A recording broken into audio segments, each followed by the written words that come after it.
عليكم ورحمة الله وبركاته.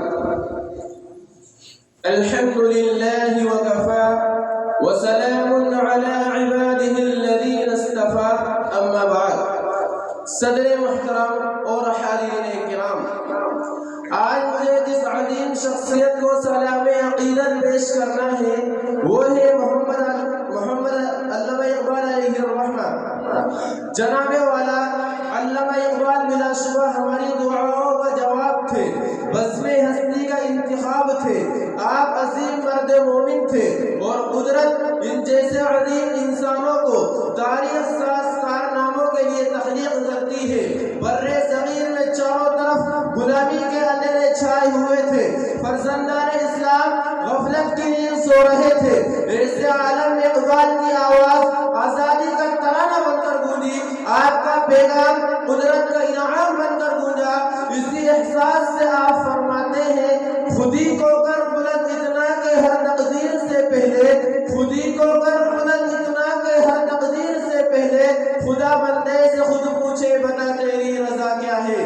جناب صدر علامہ اقبال شاعر مشرق تھے، حکیم الامت تھے، آپ مرد مومن تھے اور چاہتے تھے بر صغیر کا ہر مسلمان ایمان کی تفسیر بن جائے. آپ نے مردہ دلوں کو حیات لوگا نامہ سنایا، گرتے ہوئے کو اٹھایا، غلامی میں بھٹکنے والوں کو صبح آزادی کا جلوہ دکھایا.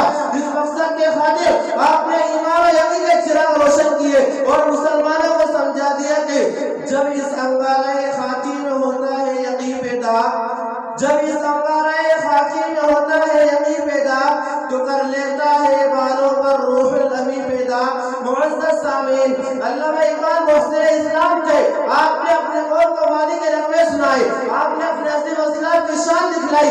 آپ کی پوری شاعری ہمارے روشن ماضی کے جلووں سے آباد ہے. آپ چاہتے تھے کہ آج کا مسلمان اپنے عظیم بزرگوں کے کارناموں پر ایک نظر ڈالے تاکہ اسے آزادی قدر و قیمت کا احساس ہو سکے. اسی لیے کہتے ہیں، کبھی اے نوجوان مسلم تدبر بھی کیا تو نے، کبھی اے نوجوان مسلم تدبر بھی کیا تو نے، وہ کیا گردوں تھا جس کا ہے تو ایک ٹوٹا ہوا تارا. تجھے اس قوم نے پالا ہے آغوش محبت میں، تجھے اس قوم نے پالا ہے آغوش محبت میں، کچل ڈالا تھا جس نے پاؤں میں تاجے سرے دارا. جناب صدر اقبال نے مشرق کو دیکھا، تعلیم کے لیے یورپ کی درسگاہوں میں گئے، وہاں کی تہذیب و تمدن کی چکا چوند دیکھی. انہیں احساس ہوا کہ یورپ کی چمک دمک عارضی ہے جبکہ اسلام کا تہذیب جمال حقیقت میں زوال ہے. آپ کی نظروں میں عشق مصطفیٰ صلی اللہ علیہ وسلم کا نور بسا ہوا تھا، جس سے یورپ کی تہذیب آپ کو متاثر کرنے میں ناکام ہو گئی. چنانچہ بڑے فخر سے محمد رسول صلی اللہ علیہ وسلم کا اظہار فرماتے ہیں، خیرہ نہ کر سکا مجھے جلوۂ دانش فرق، خیرہ نہ کر سکا مجھے جلوۂ دانش فرق، سرمہ ہے میری آپ کا خاک مدینہ و نجف. جناب والا علامہ اقبال بڑوں کے شاعر بھی تھے اور بچوں کے بھی. آپ کا پیغام مسلمانوں کے لیے بھی تھا اور عالم انسانیت کے لیے بھی. آپ کو ملت کے نوجوانوں سے خصوصی پیار تھا.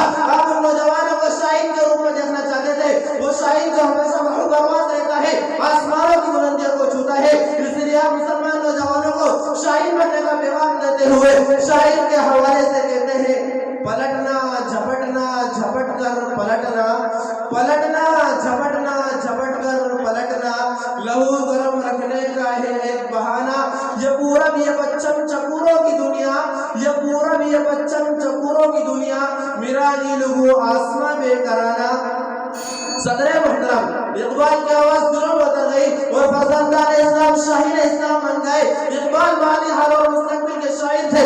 سب سے بڑھ کر آپ کی خواہش تھی کہ مسلمان حضور نبی کریم صلی اللہ علیہ وسلم کے سچے غلام بن جائے. محمد رسول صلی اللہ علیہ وسلم قوت ہے جو بندوں کو خدائی کے آداب بخشتی ہے، غلاموں کو عقائد سکھاتی ہے. جو نبی کریم صلی اللہ علیہ وسلم کا غلام بن جاتا ہے، زمانہ ہی اس کے سامنے نہیں جھکتا بلکہ لوح و قلم بھی اس کے بن جاتے ہیں. میں اپنی گزارشات کا اختتام اقبال کو اس پیغام پر کرنا چاہتا ہوں، نگاہ الجھی ہوئی ہے رنگ و بو میں، نگاہ الجھی ہوئی ہے رنگ و بو میں، خرد کھوئی گئی ہے چار سو میں، نہ چھوڑے دل فغانے صبح گاہی میں، نہ چھوڑے دل فغانے صبح گاہی میں، اما شاید میرے اللہ میں، وما علینا الا البلاغ.